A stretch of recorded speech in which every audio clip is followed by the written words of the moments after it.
You're in a little bit of a toxic staff room. I was always still smiling, which was kind of scary because behind it there was nothing left. Give yourself hobbies, give yourself routines, give yourself escapes.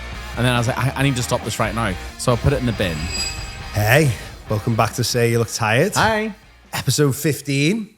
We're getting there now. Getting there. I think what's really interesting with it as well, because I'm terrible for like data and stats and stuff like that, is the fact that every time we put an episode out, all the others get listened to as well. So they all get like 25, 30 listens like that day. That's amazing. Which is mad. Mm-hmm. Just the idea that someone's like binging like up to 15 hours. That's good though. I quite like that. Take us for a walk. A very long walk of 15 hours. Very long. Get your steps in, change your life. Yeah. But that's it, you know, and the more people can share it, the better. We were talking before, weren't we, about how people are like messaging us saying like seeing other people in the staff room talking about stuff. And yeah. I think it's quite a good way. You're in a little bit of a toxic staff room. Oh, you can absolutely. Be like, hey, have you heard this? And yeah, you know, if you're in that, like one of the schools that we've spoken about before, say, oh, have you listened to Sir You Look Tired? Well, I listen to it on my daily walks. And they were talking about this. That's interesting, isn't it? Get your SLT to listen to it. Do you know what though? I think even with SLT and stuff like that, I do think they get a bit of a bad rap. I was on SLT and I'm talking about it. But I do think they get it because it is always like they're the villains. They're always the pantomime villain. Yeah. And it's because there's like 5% of them who are nightmares. Mm-hmm. You've worked for nightmares. I've worked for nightmares. Yeah. There are 5% of SLT who are nightmares. And then there are 95% who are just stressed out. Yeah. Just stressed out. Power hungry. And to me, it's that thing. Like, I think sometimes them probably listening to something like this would be like, okay, I'll take that step back. I'll do this. I'll do that. But yeah, no. Yeah, right. Well, we'll get on to it. Ooh. We'll dive in. We've got more questions. More questions. Thanks for sending them in. And if you ever do have questions, just send us a message on Instagram, Facebook, you know, one of the two. Mine would just be Instagram. If you message me on Facebook, we might answer it in about a year. Yeah. I never see my Facebook messages. They always get. Do you ever find that? Because mine, it's a page. Mm-hmm. This isn't even teacher related now. It's just us talking about technology and socials. But because mine's a page, it doesn't show me the messages. So it shows me. Do you have to go into? Yeah, but it doesn't notify me. So I'll look, and because I don't really use Facebook. Mm-hmm. For like the page, it's just all my stuff from Instagram automatically shares.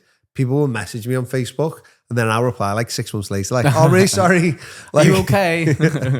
But yeah, Instagram definitely for me. Yeah, Instagram more for me because Facebook, I don't have Messenger anymore on my phone. Got 100K on Facebook though. I know. I post on Facebook. I don't have Messenger on my phone because I was constantly checking it. I've got it on my laptop. So when I'm on the laptop, that's when I'll check my Facebook messages, by the way. Actually, before we even get into questions, I think that's a really important one. With not just work emails, but social media and everything else, switch it off. Like, I don't have any notifications on my phone. The only notification I have is WhatsApp. Mm-hmm. They're the only ones. And if I've downloaded a new app and I haven't switched them off yet. But that's good. But Instagram, Facebook, TikTok, Twitter, all of them don't have notifications. And it's such a game changer. Oh. Because you go in them when you want to. Yeah. So it's the same with your work emails. If you've got work emails on your phone. Get them off. Yeah, get them off because you're always working. When you see it. Doesn't matter whether you say, oh, I just like to check it. No, get them off because you're not dictating when you're in work mode then. It's the same way I have a work phone and I have a personal phone because me trying to do this podcast now, if I got a message off a client, I wouldn't be able to message them in that moment. Because I wouldn't be giving them the proper time. Yeah. I'd have to wait till I was later on upstairs by myself anyway and give them a proper message so that it's giving them the time they deserve, not just a quick reply. Yeah. Never get that. I see other coaches online, not to dig at them, but like, I get back super fast. I don't want to get back to super. I want a proper answer. I don't want the fastest answer. Like the kids in class. You don't want that when that kid's like, done. dog, mum. No, wrong. It's that thing, you know, and to me, it's that same with this. You've got work emails on your phone. All that's happening is the minute you see them, you're back in work mode. Doesn't matter whether you're going to do it later, you're going to be thinking about it. We want you working when you want, not when it's dictated Put to the you. ball in your court. Yeah. That's why I was thinking, don't get me wrong, I know you see things about people, it's not just in teaching now. You have it in all like office jobs and everything where they're putting things out saying like bosses can't email out of work hours. And to me, I personally think anyone should be allowed to email a work email whenever they want. It's your responsibility to not check them. So it should be your responsibility. If your head or deputy want to send you an email at 2:00 in the morning, there's got to be questions there like, what do you do with your life? But that's fine. You do not have to respond to that till you're back in work time. And the best way is to only look at your emails when you're in work. If anything serious is going to happen, they're going to call you. And it's the same with deputies and heads. If something serious happens, no one's going to email you. Oh, yeah. They'll call you if, like, you know, it's an emergency. Like, I only checked emails from 8:15 onward in the morning because I was in prep in my classroom. And if I seen something before then, that's going to stop my preparation. And then after, so if I left at 4:30, I didn't check it after 4:00. I like X that screen away so I didn't even hear the ping because assume that I'm not on the school grounds. Because if I seen something then, it's going to get in my way of getting stuff ready during that last half hour. And then can wait tonight. Like you say, if it's really important, call me. You've got my phone number. That's it. But yeah, side tangent there of get your emails off. Get them off your phone. We've got the first question here. We'll go with number 2. I think you'll resonate with this one. I think this will give you flashbacks. Oh, I'm ready for it. So it says, I've completely lost touch with who I was outside of teaching. Every decision I make revolves around school. I used to have hobbies, energy, a personality. Now I just feel like a vessel for lesson planning. What should I do? I almost feel like that could have been me. Similar. Like I, you know, do have personality now, but I felt like that I was empty shell. I was always still smiling, which was kind of scary because behind it, there was nothing left. And all I felt like I was doing was waking up, going to work, teaching, lesson planning, resourcing, coming home, still doing the same thing. And I think I said in another episode where I would roll into bed still in my clothes. Yeah. Not awful. And then get up the next morning, have a shower, or whatever. Change your clothes, hopefully. Change my clothes, yes. And then go to work again. And then when you're in the cycle, you feel like there's no way out of it. Yeah. I was talking to teach the other day and they were saying, but this is how it's been this way for 10 years. And as I was having a chat with him, he was like marking books and all. He just looked really stressed. Yeah. I could see it in his eyes. There is something. And I was saying, but there is a way out. He went, it's easy for you. I went, no, but it wasn't. There was a point where I was like, you know, when I started, to make changes, when I was like, this is not going to work. Because when you're in it, like I say, you cannot see the way out of it. And to say that you feel like you're not yourself anymore, you used to have hobbies and stuff, that can so easily happen. Because like I said, when you give the time to it, it can just expand to fill all the time that you're letting it do. And the school need to have a hard look at themselves that they've done that to someone. But then also you've allowed that to happen as well. Yeah. And do you know what? The first year of teaching, I fell kind of into that trap. But then, because I left and stuff like that, and then I found a school which worked well, but I was really clear with those boundaries. But a part of me thinks as well, I think it's quite interesting. We both went on different journeys in teaching at the start, if you look at it. And I think my environment helped massively with it. So I had all my mates around me. We had a central hobby, going to watch Everton, that was there. And it didn't take any, obviously I had to plan like what we're going to do, where we're going to meet, stuff like that. But you didn't have to pick dates, time. It was just, you go on that day. Do you know, and there was that social aspect of it. We were always chatting and talking on WhatsApp because the football was a good way into it and stuff like that. I had all my family and friends around me where you basically like plucked yourself out of all that into a brand new city where I'm going to imagine, I don't know, but I imagine all the friends you had were the people in Leicester who'd done a PGC with you. And we're all in that boat together. Yeah, so it was probably a lot easier for you to lose that personality because I don't want to say your personality was gone, but your life was gone, wasn't it? Like There was nothing left. No, but I mean, even at the very start, like any hobbies and routines and things that you had were all gone, weren't they? Because you were in a new city, you were in a new environment. Yeah. And it was easy to do it that way, where like for me, there was outlets. So even though I'd do it, I never stopped going to the match. I never stopped this, I never stopped that. Because that's what I'd always done. And I wonder whether it would have been different for you if you were back home. Do you know, like, even to the point of like, even though I binged it and I put weight on, it probably could have even been even worse for me. But again, I was at home with my mum and dad. I'm not good, like, you know, if I'm ordering 4 Dominoes a week, they're going to go. Yeah, my mum and dad were like, what's going on here? Yeah, stop. What's this? Do you know what I mean? My cooking not good enough for you?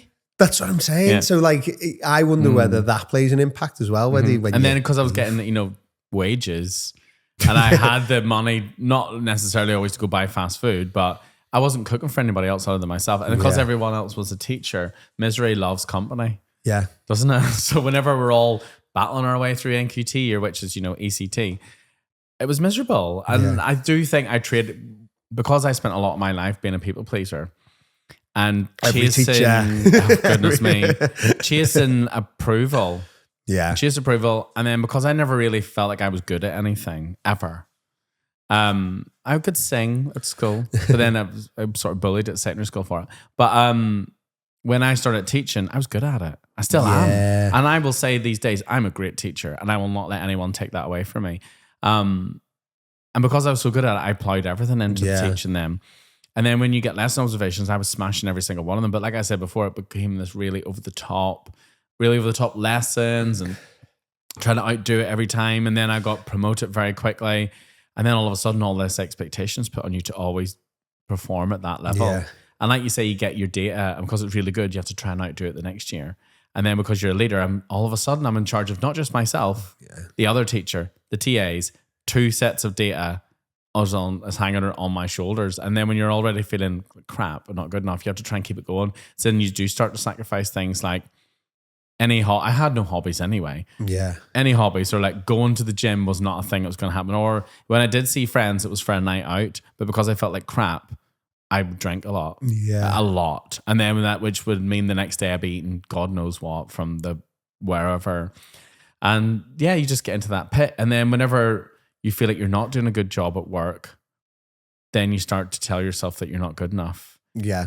And when you tell yourself that you're not good enough repeatedly, you believe it. Yeah. And then you manifest it. And then you just become something that I wouldn't even recognize. And I look back at old pictures of myself or think about things that I was doing and think, who is that guy? Yeah. What happened to him? I think that's the thing, isn't it? And I think you've got to find and give that outlet. Mm-hmm. Got to find. For me, it was going to the match. No matter what, once a weekend, I'd be out with my mates. Mm-hmm. Like for a full day.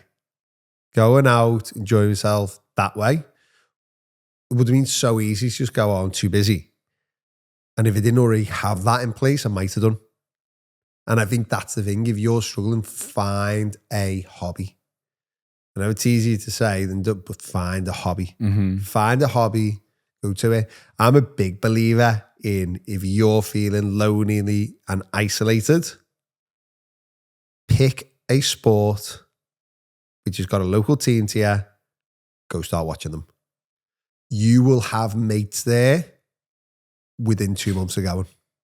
Because people chat, people talk, because quite a lot of stuff is, when it comes to socializing, is that there's nothing to really talk about. Yeah. When you go and watch a sports team, everyone's only got one thing on their mind and one thing that they want to talk about. You end up chatting, you end up talking.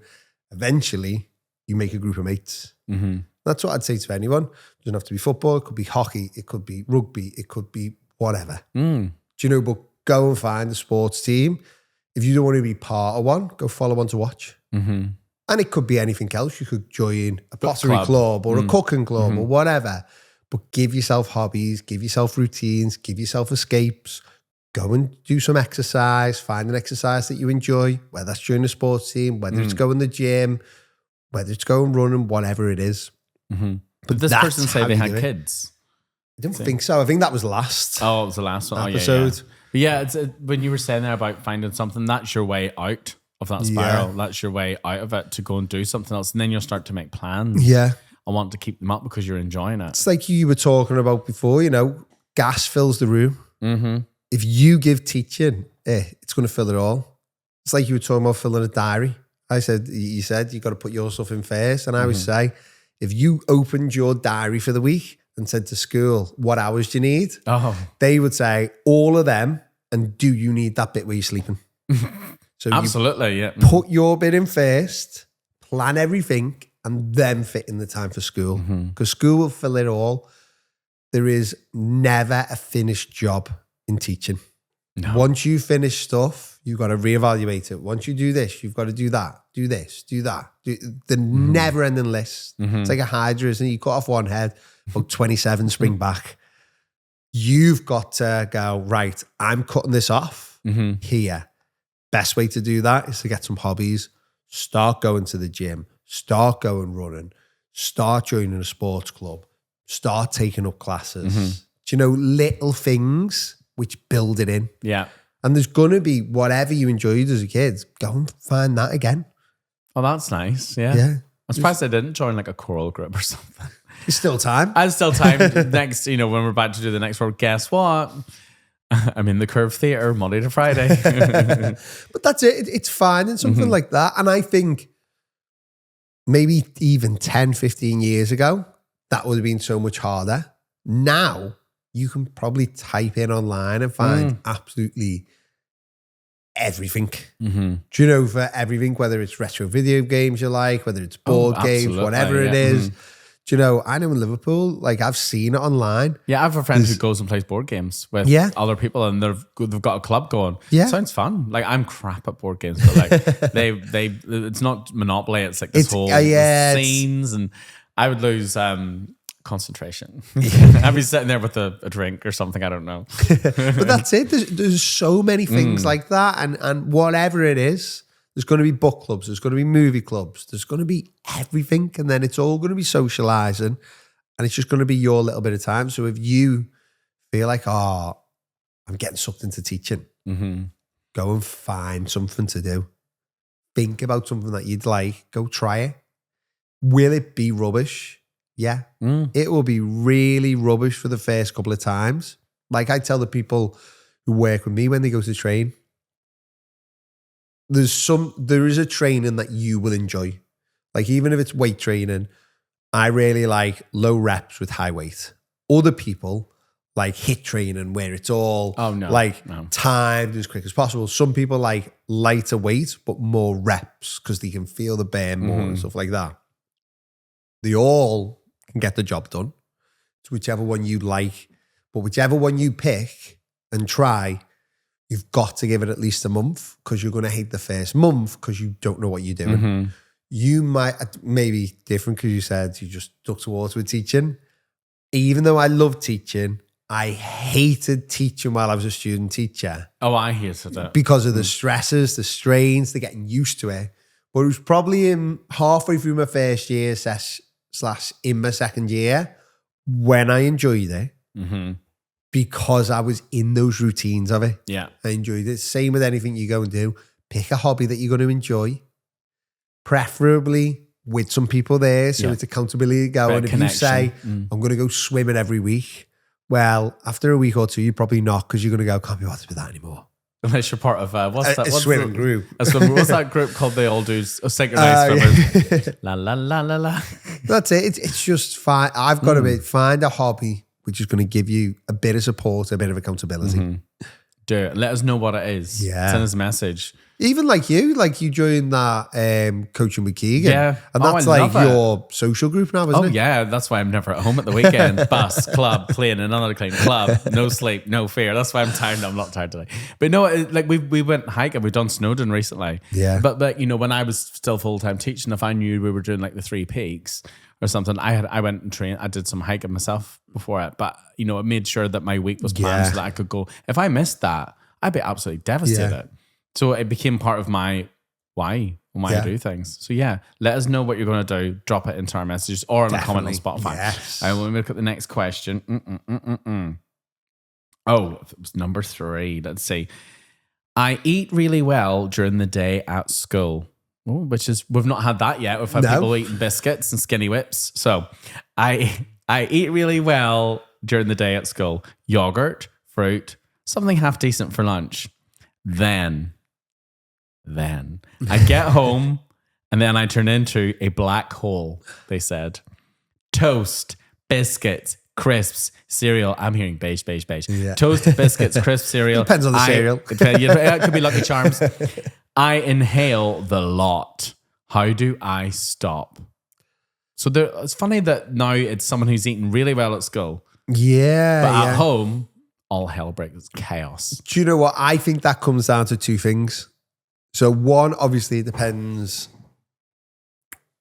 on what your foods look like beforehand. Because I've seen so many people fall into that trap where they'll tell me, oh, I eat really well. And they might have, you know, 2 eggs for the breakfast. Or, you know, some fruit and yogurt, say. Let's say fruit and yogurt. They've got fruit and yogurt for the breakfast. And then they've got a chicken salad for the lunch. And they go, I eat really well. And I'll say to them, okay, well, that fruit and yogurt is probably about 120 calories. That chicken breast and salad is probably 150 calories. What time are you getting home at night? And they'll be like 6 p.m. I go, okay, so you've gone the whole day on about 400 calories. And then we wonder why you're annihilating everything at night. Like, have you ever got to a point with food where you're so hungry, like you don't care anymore and you just eat and eat and eat and eat and eat and eat. You're and then the king of chaos here. And then at the end you go, I should have done that. Absolutely. Like, we need a sponsorship from Domino's. Two for Tuesdays. Martin, I'd eat both. Yeah. Both. But then because like you say, I didn't have my lunch break. You know, but then when I did start to get stuff, it would be like a sandwich from the corner shop and a flapjack. But then I never had breakfast. It was always coffee.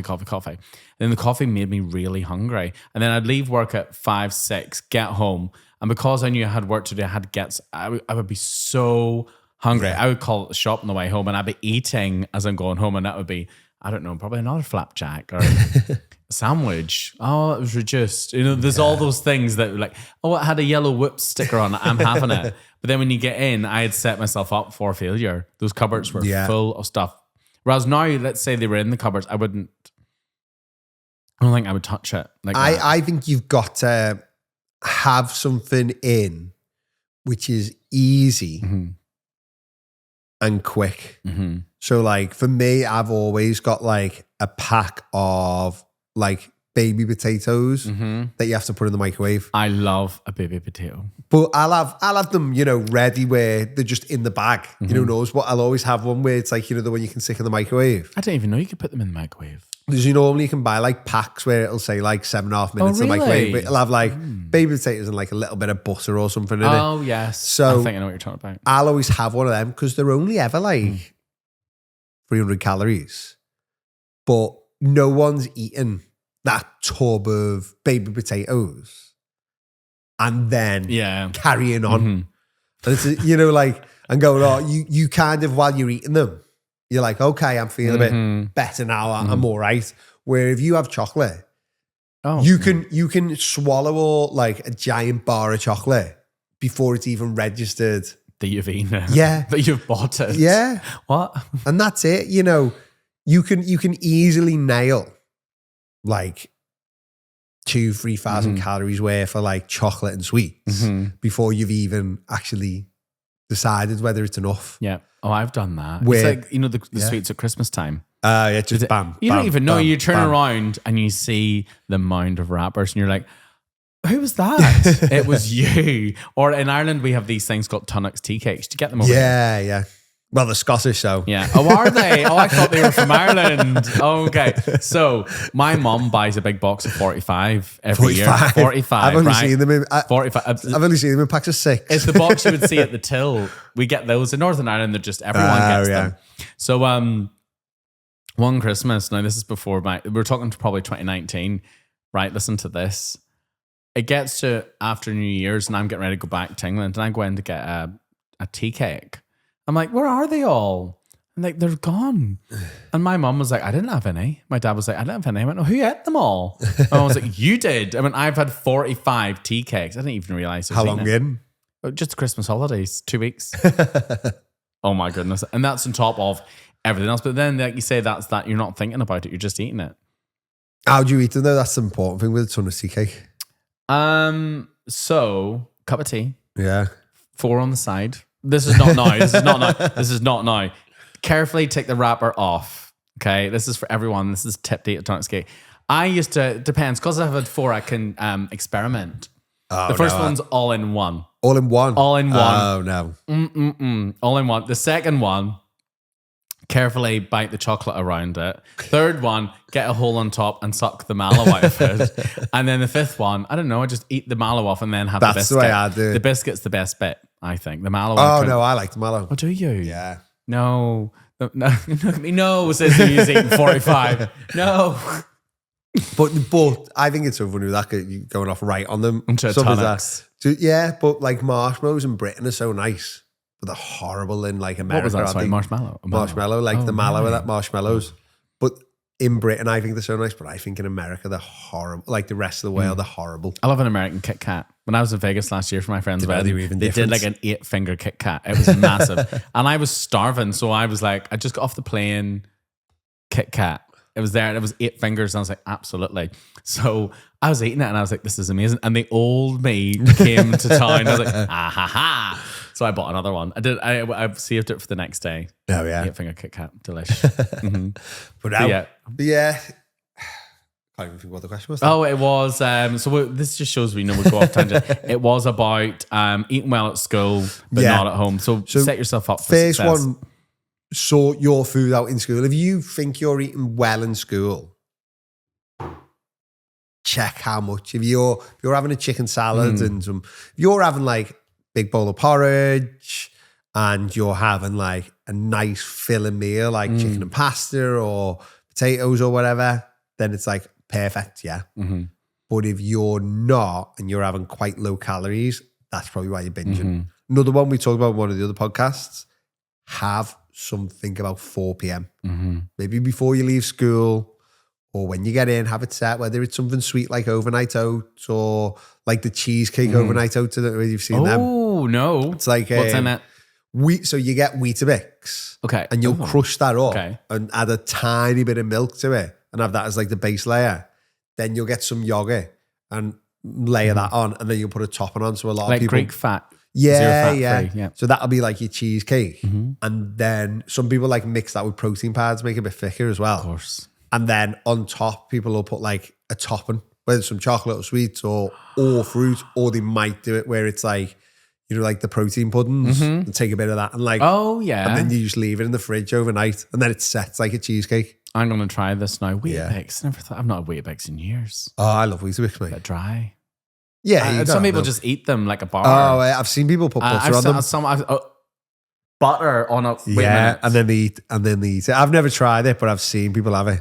Butter, and I'm the person who put butter on everything back in the day. Butter on Weetabix. Heathens. I was like, no. I've seen people on the train. I've been in London Underground and someone's sitting with a dry Weetabix. I couldn't do that. I'm like, well, who are you trying to prove something to here? But then I've also seen people at school who are like, this was years ago when I was doing my work experience and I had a sausage roll, whatever. And they all used to, this school I was in, they all paid money into a kitty and they bought like stuff in. Yeah. Like, and they all had it. And this woman was like, oh, I'm just having a few lettuce leaves and a bit of ham, and this is how I eat all the time. I'm like, you're a liar. It's like, because no one's living off that. It was literally probably like 150 calories. Yeah. And I was like, you must be absolutely starving. No, this is me all day. This is all I need. Almost like, a yogurt and a handful of blueberries that, this teacher could be having. Which means that at 4 o'clock, you are going to be starving. Your sugar levels are going to be so low, you'll be starving. But yeah, get stuff in to the house, not skinny whips. Yeah, set your house up right. Look at your food. If you are, get something in before you get hungry. Mm-hmm. They've got too hungry and then they've gone to town. So yeah, you've got Big Dan came to town. It's almost like your vision's clouded. You're like, feed me. Give me everything that I want. So let's say back in the day, you got like what would be your go-to? Say it's okay, I'll give you, it's 4:20. You're starving. And all are we talking about like what I'd have prepared? No, or just if I was if going all for hell it? was going to break loose. It'd just be chocolate and sweets for me. Okay. They always what I've got. Sweets. Yeah, like Haribo, Sour Patch Kids, I was stuff never like a that. Haribo person. Yeah, no, well, Dib stuff dab. like that. I definitely would. Sweet tooth is definitely mine, but it just depends. I just normally get to a place where I get so hungry that I don't care what I have. So it'll always have to be high calorie. Mm-hmm. Yeah. But it doesn't matter like what it is. But I'd never like, I don't think I'd ever binge where I'm like, right, now I'm going to go and get some pizzas from Tesco or get this or that. It'd be like, when I'm hungry, I want to eat. So it would always be something that I could grab. So even like when I was like doing fitness and stuff like that at the start, when it probably was too low on my calories, I got into a bit of a routine where if I was to stop off at the shops because I was like, I'm starving, I would get a meal deal with eggs as the side. Oh. Because if you get the right meal deal, they're only like between 200 and 350 calories. Yeah. So you add that, they'd have 20 grams of protein, 15 to 20 grams, plus you'd have the eggs, and it'd settle me enough. So even having little backups like that. But yeah, mine would just be sweets. Sweets and chocolate. Wouldn't really matter what it was. Yeah. Just sweets and chocolate. And definitely more sweets and chocolate than like crisp. Oh, I was crisp. Yeah, but see, again, when I'm hungry, crisps with too much effort to eat. Oh, really? Yeah. Like where chocolate, you can just kind of like bam, bam, bam, bam, bam, bam, bam. You don't have to think. Where crisps, like they're all different sizes, aren't they? So yeah. See, I would go for Bit Pringles messy. or McCoys. I was either chip of Pringles on the way home. What's that about? Or McCoy. I like, back in the day, I used to be like, there's a good dexterity here in the crunch of a McCoy. Or because Greg's was on the way home, I would have like sausage roll, pizza, coffee. Yeah. I remember one time I lied to the person behind not the bar, Well, behind said you- I said, oh, my friends like say, can I have one of them? Can I have an extra like bake, a cheesy bake for my friend? I was lying. It's just to I the wanted person to. who doesn't care. Oh yeah, they don't care. They're like, okay, that's fine. You can have them for yourself. Then I would have like, and then whenever Christmas came along, festive bakes, I had one in the morning and one on the way home. What's in a festive bake? Turkey. Well, I've not had one in a while. Turkey chunks, some sort of sauce, cranberry, Yeah. and I think then there's a coating on it. My mouth's watering. Or like pastry. Then there's something else on top of Know the what pastry. you're getting on the way home tonight? No. It's not Christmas. Oh, and yeah. then there's something on the pastry that made it even taste even nicer. Yeah. And I remember sitting on the bus because I used to get the bus to work because I couldn't walk to work. What's that about? And I'd be on there with my coffee and a festive slice. Oh, and I'd also get one of their millionaire shortbread things in the bag for like 9:10. And I'd be sitting eating this on the way to school feeling ecstatic. Do you know what? There's only one ever bake that I'd ever get at Greg's, and that was the cheese and bean one. Oh no. Do you know why? Oh no, yeah, I thought you said cheese and onion one. No, cheese and the bean. cheese and bean. The only reason I get it is because even though it's not the nicest, it's the only one which is all right if it's cold. Yes. Mhm. And there's nothing worse than getting like the steak or the chicken, biting into it and being like, oh. Yeah. I don't know how they stand there, the brass neck, giving out a cold Greg's. I've been in, like, Big Dan was in there. I was like foaming at the mouth. Give me a sausage and bean cheese melt now. I get outside I'm beside myself with glee. And I already know by holding the bag. It's Hold freezing. on. Wait a minute. Something's not right. I take a bite into it and I'm like, oh, shush. But as if I'd spit it out. Then I'd wait to go home and microwave it and just like nuke it. And it'd be hard as anything. I'm like, anyway, so and that's how you avoid. and that's how I don't do it. So if you don't want to eat the bad food, stick it in the microwave and kill it. But you know what I did do? So whenever I start my well-being journey, this is awful. Oh, I used to bin biscuits. Oh, I've been food, but Yeah. like to stop myself, I would, oh, this is so bad. So I bought a tub of Nutella one time because old me would just eat it from the jar and I would sit, watch TV happily eating a whole tub of Nutella. So I bought a tub of Nutella one time. This would have been like 2021. So I'm a whole year into like, I'm doing good. And bought this tub of Nutella because I was like, I'm just going to mix it in with my Greek yogurt. This is what's going to happen. Liar. So I mixed it in and then I went back to the fridge and I was like, I'll have another spoonful. Yeah. And I was exhausted from work. So I'll come in and sit. And then I was like, I need to stop this right now. So I put it in the bin. And then later on, I got it back out of the bin and had another spoonful. Isn't that disgusting? But then to stop myself, I got the fairy liquid, squeezed it into it. I've done stuff like that, yeah. You didn't go back at that, did No, you? no. I draw the line at fairy liquid, But I bought cookies before. I'm like, no, get these out of my hand. And I sprayed them with bleach spray Yeah. to stop myself. Because I know that if I got them out of the bin, I'm eating them. I think everyone's got to go through them phases. If you're bad with it, everyone's got to go through those phases. People are going to think I'm an animal. No, I've done it myself. Have you ever ate out of the bin? Ever what? Ate out of the bin? Yeah. Have you? What did you eat out of the bin? Just biscuits. Again, it's the same. Like biscuits or chocolate or whatever. But it's that thing of like you've been and go, I'm not having any. But then you go, oh, it's in a wrapper. Yeah, so, it's fine. So then I used to open them and just put them in. Into the bin. Yeah. Oh my God. This is what you need to do when you go home with the person who put the question But I think in. everyone goes through those little phases. I think when you're really determined, like you talk about like getting wagon wheels, putting your basket, putting back off, like everyone goes through that. And you've almost got to go through stuff like that. Like we've both talked about there, starting fitness journey, getting ridiculously skinny on it, where you're like, But again, I think people have got to go through that. I'm not saying like you can't be successful if you don't go through that. There's going to be people that don't. But most people, once you get in the zone with it, you end up going too far the other way. Yeah.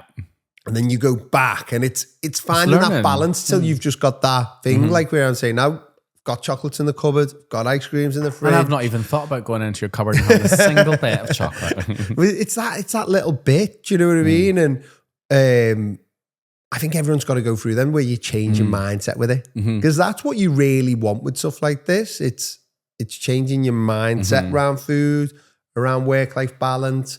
And that comes from sometimes putting really strict rules in, fighting with yourself a bit on it, and then getting to a place where you're comfortable with it all. Willpower, it's a muscle. You've got to grow it. You got to exercise it. And sometimes it's going to be a bit naff, but you're going to do it. Yeah. Sometimes you'll fall off the horse. Just get back on. Put the wagon wheels down. Move away from the crisps and the dip. Put And the get lid the fairy on, liquid spray it with out. fairy liquid. Tip. Very liquid. Don't waste food. I know there's people out there with nothing. But you know, I had to go through Do you know what though? My mentality, I know it sounds horrible to say, my mentality with that used to be, when I was wasting that food, when I'd like put it in, it was, I know there's people out there starving that would want this and it's horrible what I'm doing. But at the same time, this is either going in the bin or in my stomach. And then that would almost as well stop me buying it more. Do you know, it's those things, it's not right. It's a terrible thing what we were both doing, just binning food. But at the same time, we were going to waste that food either way. Yeah. Because we were going to just scoff it all down for no point. Gluttony. Yeah. And it's that balance and that curbing of it, isn't it? Oh, that was a great question. We'll get another one. I think we've got time for one more. Time for one more. You Go pick on, this Dan, one. I'll let you pick. Oh, okay. Let me see. Oh, we've already covered that one. Oh, this is okay. So this person says, "Can I ask something?" Question mark. I don't think I'm burnt out, but I'm not okay either. Yeah. What do you even do when you're in that space? This is someone who's saying they don't think they're burnt out, but they're not feeling all right either. So they're in that sort of middle ground. Like you're still functioning, but nothing, this is the key word they have said, nothing feels right. I think nothing. You're probably burnt out. I think it's hard to spot burnout. I think you wouldn't have seen it in me because I was always heavy, but because I was very good at acting myself. Yeah. It's kind of scary in a way. It's like, come on, everybody. And behind it, I'm like, Yeah, I think all teachers are good at hiding it. All teachers are good at hiding it because you've got to. Mm-hmm. You know, you can't be standing in front of a class in front of a ton of 5-year-olds, can you go, oh, I'm really burnt out.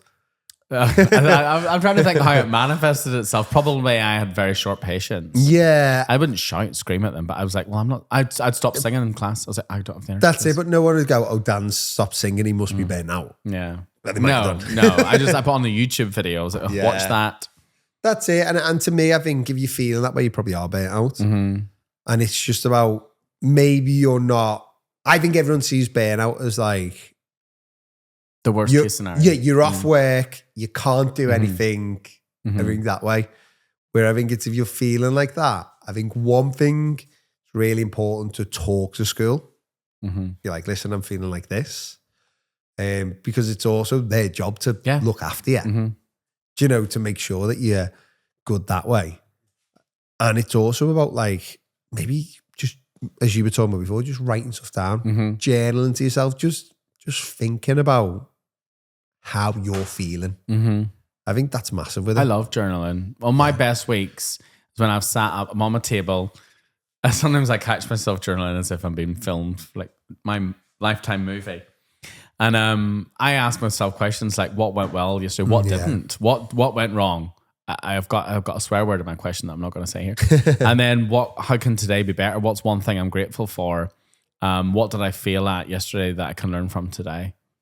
That sort of thing. Because once you're honest with yourself, there's not much point in BSing yourself with things. That's it. And I think so many teachers are burnt out. So many heads are burnt out. So many deputies are burnt out. So many people in the school system are just completely burnt out. And it's that thing of, if you're feeling that way, you've got to put yourself first. And it doesn't always have to be.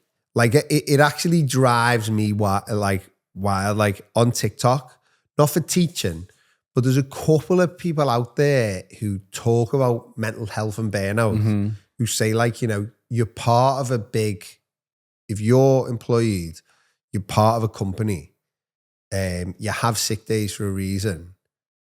Take a day to sort yourself out. And I think if you're really burnt out, you should take that day out. If you're feeling retrained. But some of them will talk about like, use it as a day to like get your laundry done, and because you'll feel better afterwards. And I think now, like, it should be about talking to your school, getting the support you need. Because again, like I say, there is that 5% of absolute demon heads. But there's 95% if you went to them and were like, listen, I'm really burnt out, I'm feeling super stressed, they'd be like, okay, what can we do? Because they care. Yeah. They care. And it's definitely about, you've got to think about it. Because if you come to me and went, listen, I'm feeling really burnt out, and I was the head, and went, okay, what can we do to help? And you went, don't know. I'd be like, neither do I. Yeah. But if you were like, I find that I'm working really late, you'd probably be like, okay, what are you working on? Let's look at this. Like, I was thinking a perfect example is when you said you had the head who had a special data or report system for everyone, but early years wasn't in it. And she said to you, Dan, so that you're on the same as everyone else, can you put all your data in there? And you did it, and it was like 3 or 4 hours. And you were like, that took 3 or 4 hours. I don't want to do it again. And she was like, oh, I only did it so that you wouldn't feel left out. That's right, yeah. And I was like, oh. But if you hadn't said that, you would have been doing that every term. Because I remember she said to me, is this just full? Did you look at it? I went, never again. Say it to the drive, never again. She went, why did you? I went, because I thought that you wanted me to. No, I thought you wanted to feel involved with the rest. And then also the same head teacher said, well, why didn't you come to me if you needed support? Why didn't you come to me? I would have given you time out. And people were getting like afternoons out to class. And you went. No, it started after I started to look after myself. But then even then, there'd be times whenever she would say, "You don't see me yourself. Do you need time out?" Yeah. Which was so good. She's actually listened to the episode that we had out recently. The one where we slagged her off. No, That was a different one. Actually, she said to me that she saw that we had shared it, and I was like, "Well, my head teacher," and she's like, "Oh my goodness, what is he going to say?" When I said about how we got a full day out of class to plan the next term, like that's a gift. Some people say to me, "Oh, we get that. We get one half day a year." Yeah. Give it out called their golden handshake or something. I went one afternoon.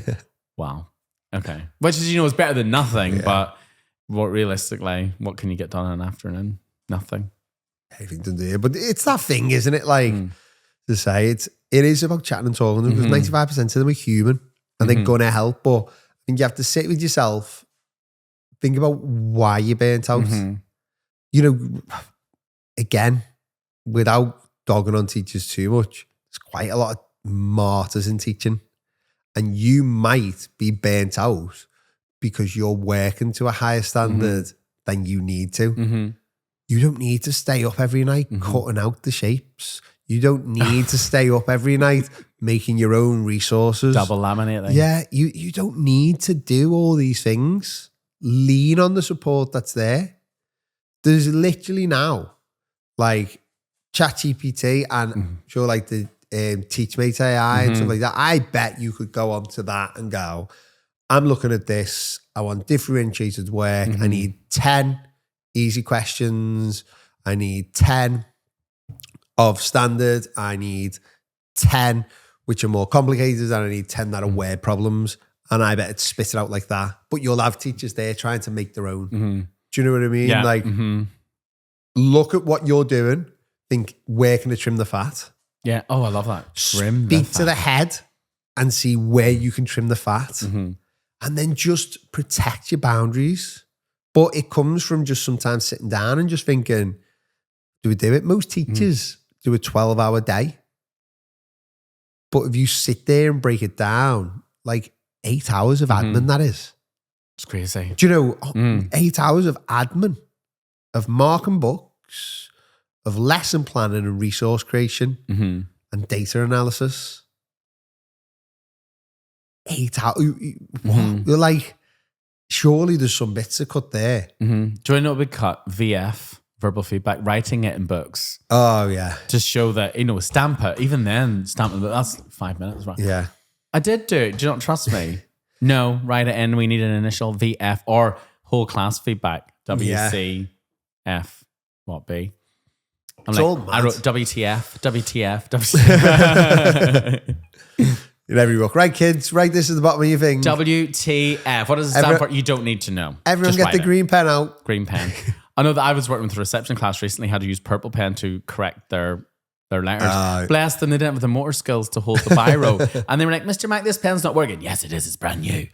But they weren't holding it. A biro, you can't have it on its side. A pencil, you can, but a biro needs to be up a little bit. But they didn't have the motor skills to hold it that way. And I was like, oh God, just put it down. Yeah. And also, just as a side note, for the 5% of heads that are demons, what are we going to say to them? Speak to your union once you spoke to them. Yeah, And if you find that SLT or a line manager or anyone that you're working with is putting too much pressure on you, a very simple thing to do is to do everything in emails. Oh, yes. And even after you've had a verbal meeting with them, go away and send an email with, just to be clear, like this. And then you've got that paper trail because that I think is important as well. Yeah. Because I've known schools, I still think it's mad. It was a head that I knew. Like, luckily I never worked with him, but he wanted all the corrections to be perfect. So he wanted the kids, correcting purple and stuff like that. But to the level of the teacher. So these are all the books. So when they did their big write, teacher would get the child's work. He would put it like where it had like a plastic sheet over it. And then they would mark that. So they would correct it all. And then it would be given to the kid. and they would have their purple pen. They would lift up, they would look at where the correction was. They would lift up the sheet and they would just copy the edit out so that they could say, look at how good the editing is. Oh my. There's so much fakery that goes on. There's so much of a smoke screen of all. Like one time I was told, Dan, we need 5 more to be at. I mean, where are these fabulous 5 more children come from? Just do you know what? Anyone. And I'm like, oh, just anyone. Okay. It knackers it. That's what always makes me laugh though. So you're the first year of them. So you've got to set where they're at. And if you just stick 5 randomly up, they're never allowed to go down. So how dare anyone move backwards for a while? Isn't that silly? Yeah. It happens in life. We've done it. Anything I've been doing, I've maybe had to take a few steps back to move forward again. So, it happens. Oh, no. That 4-year-old is on a trajectory up. Keep going. Keep going until they're 18. Until they're 18, yeah. Oh my goodness. But I've actually said that in the classroom recently when they're like, well, you don't want to do this. Well, you're in school until you're 18. Rishi said you're doing maths until then, so get with the program. Get that pneumicon out. Oh, by the way, if you are a head teacher that's in that 5% or in a member of SLT, 5% of the negative side, the demons. And if someone comes to you to tell you that they're burnt out and you send them away, you need to have a hard look at yourself in the mirror because I'm not happy with you. That won't affect anyone because none of them will listen to this. No, they won't be listening to this. But if you are and you identify with it, again, I'm doing my teacher voice. Go and have a good hard look in that mirror. No, I'm not happy with you. They'll be the ones staying out the window. I'll get a strongly worded review. I'm one of the 5% and I'm not happy with what you said. Do you know what though? Do you know what makes me laugh though? I would say the 95% of heads who are trying the best and just stressed out would be really worried that we're talking about them. The 5% that are would never imagine that it's them. No, it can't be me. It can't be me. I give them all a new diary this year. I look after well-being. We have yoga on a Friday at 5. They all got water bottles with the school badge on. God. Yes. And that's tick, tick, tick. We do such a good job here. That's another one I would say for anyone who's just coming out of uni or anyone looking around the new school. I would say that'd be another one for me. Look at the front of the books. And if you think, wow, the front of that book's immaculate, or, wow, look at how they've arranged it, don't go to that school. Leave. One of the worst school I ever worked in, he also spent a lot of their budget while telling us there was no money on having exercise books where the badge was like a proper gold thing on the front of every exercise book. The school badge, like blazoned in the front. And like we, as well as obviously we had to use those books, we had to like limit how much the kids were writing in it. So that you didn't get a new book. Stop. We can't afford a new book. We couldn't like just if you finished a piece of work, had to draw a line under it and then carry, you couldn't turn to the next page, stuff like that. To me, that's a little tip for anyone looking at schools. If you look around the school and you think, how do I look? Look at the displays. And if you think, wow, these displays are amazing. There's a QR code on it. Don't go to that school. And look at the books, not the work in it, but what the front cover of that book looks like. And if it's a book with a sticker on top with naming, fine. If it's some fancy thing or it looks, calligraphy writing on the top, get rid of them. Leave. Turn around, take your complimentary water and go. That head actually learned calligraphy. He learned calligraphy so that... he could teach the staff, no? It probably didn't last long enough to find out whether he was going to try to teach. You left. But so that like any letters he sent in signatures, people would be impressed by it. Please. And that's what he focused on. He became a head teacher and he bought fancy books and learned calligraphy. And that's why in 2 years, I think 14 teachers left the school. with their water bottles with their name on it. Yeah, no. I think that's probably a good place for us to wrap this one up. Absolutely. So say, give us in your nightmare stories, any nightmare stories you've got. And funny ones as well. I want a funny story. Do you know one of my friends left his child at the zoo? Got back to school. It wasn't me. And I didn't work with them. They were a different school. They only noticed when they were distancing yourself a lot. Yeah, it was not me. Wasn't me. I didn't even go to that school. It was not any school I've worked in. That chaos. They only noticed when they were down the motorway a little bit that there was a child missing, and then they got a call from the zoo saying because they had to wear little tags with the school number, and they just phoned your school. They did. Yeah, so they'd phoned the school office to say go back for the child. imagine. So they did turn the bus. We've left a child. So they went back to get the child, and then when they got to school, the parent was apparently waiting. And I was like, of course they're going to be in a bad. She's like, and the mum was in a really bad mood. You've just left their child at the zoo. It could be eaten by lions for all we know. But I took her out for a bottle of wine that night. I was like, yeah, you'd be thingy. Yeah. And on that note, do not leave your children behind on a school trip. Be safe, be bold, don't be basic. But yeah, good place for us to wrap up. 5-star reviews, send them in, send us comments, leave it on Spotify, you can leave it on the app. That's always good. But yeah, do it. We'll wrap it up there.